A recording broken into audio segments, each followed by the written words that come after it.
My family had just moved to the beach.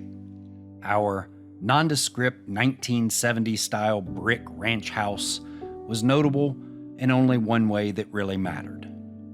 It was on the bay. And it had a dock. True, it was an empty, warped, falling apart, toe-stubbing kind of dock. But it was a dock nonetheless, and I decided to fill it with a boat.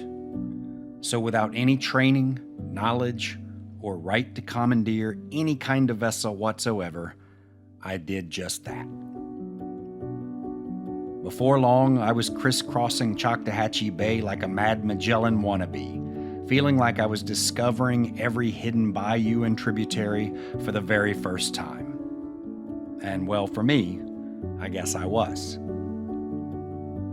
But when I first steered her east into the mouth of the Intracoastal Canal here in Walton County, what locals refer to as the ditch, I felt like I had navigated into another world, or at least another state. I mean, Florida is flat, really flat. The highest point in the entire state of Florida is Britton Hill, about an hour north of here, and it's only 345 feet above sea level. So this man-made trench made me feel like I'd somehow flowed my way down the Colorado River and into the hallowed halls of the Grand Canyon. And yet, despite her natural beauty, this place is hardly natural at all. No, this stretch of the Intracoastal is entirely man-made. The concept of the Intracoastal Canal was first developed in 1808. The idea was to eventually connect Boston Harbor in Massachusetts with Brownsville, Texas, right on the U.S.-Mexico border. It was constructed and financed by the federal government through the United States Army Corps of Engineers.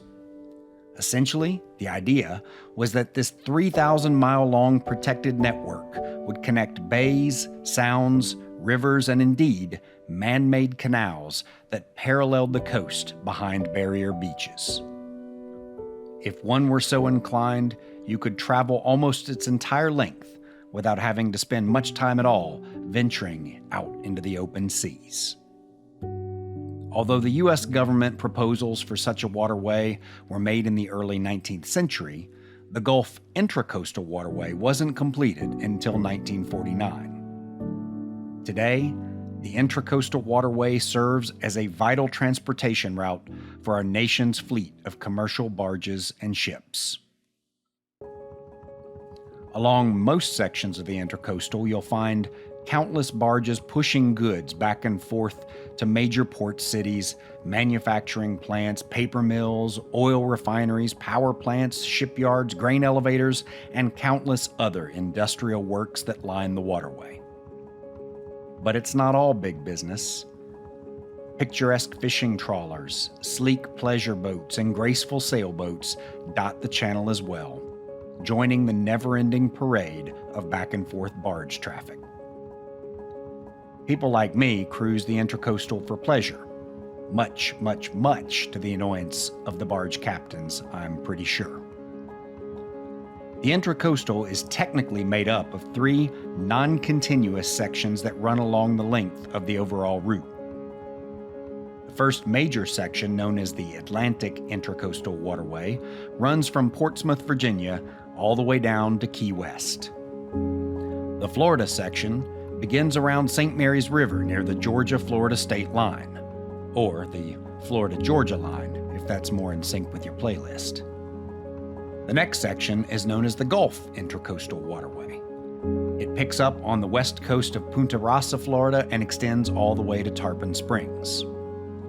From Tarpon Springs, boaters must navigate 140 nautical miles of open seas before they can rejoin the Gulf Intracoastal Waterway near Carabel, Florida.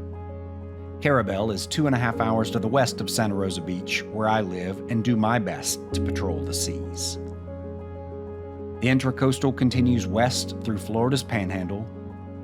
She eventually reaches her terminus at the port of Brownsville, Texas, right on the Mexican border.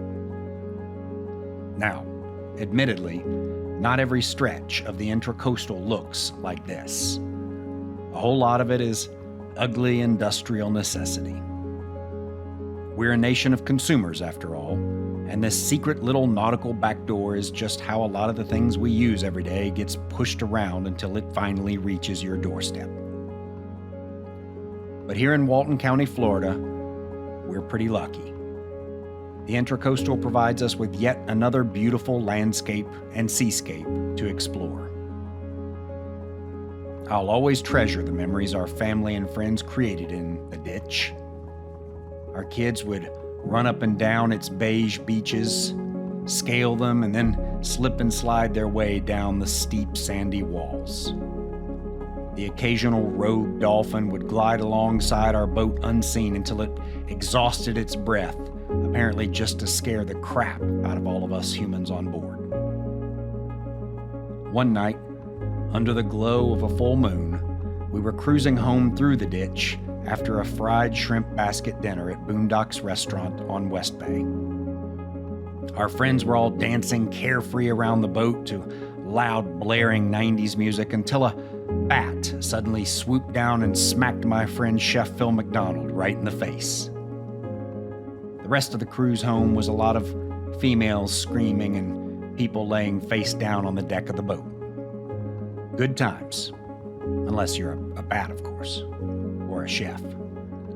But as for the captain, well, my days spent cruising back and forth along this tiny stretch of the Intracoastal Canal still remain as some of the happiest memories of my life.